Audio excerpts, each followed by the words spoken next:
আসসালামু আলাইকুম প্রিয় দর্শক, আপনারা কেমন আছেন? সবাই আশা করছি অনেক ভালো আছেন। তো প্রিয় দর্শক, এই যে আপনারা দেখতে পাচ্ছেন ছোট্ট মাছ আর আলু ঝুরি কেটে রেখেছি।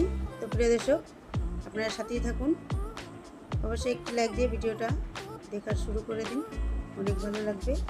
তো প্রিয় দর্শক, আজকে আমি কোনো স্ন্যাক্স তৈরি করব না, আজকে আমি ছোট্ট মাছ দিয়ে চচ্চড়ি রান্না করব। তো আপনারা সাথেই থাকুন, একদম বেঙ্গলি স্টাইলে।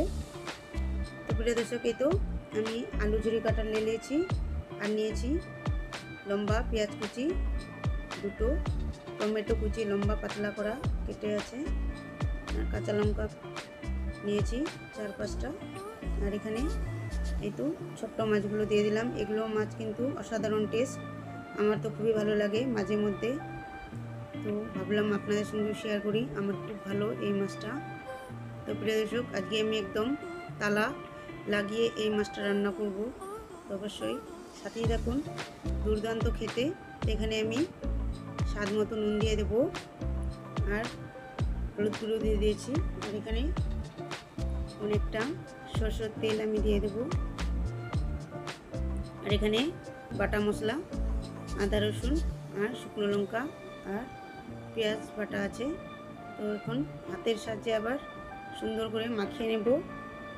এই মাছটা কিন্তু হাতের সাহায্যে মাখালে আর চচ্চড়ি রান্না করলে কিন্তু দুর্দান্ত লাগে খেতে। তো প্রিয় দর্শক, অবশ্যই কমেন্ট করে জানাবেন আমার ভিডিওটি কে কোথা থেকে দেখছেন, একটি ছোট্ট কমেন্ট করবেন, অবশ্যই একটি লাইক দিয়ে ভিডিওটা কন্টিনিউ করে দেখতে থাকবেন। তো প্রিয় দর্শক, এই তো আমি সুন্দর করে কুচনো ধনিয়া ছড়িয়ে দিলাম। আর এই চচ্চড়ি রান্নাটা কিন্তু বেশি টাইম লাগে না আর খেতে অসাধারণ টেস্ট।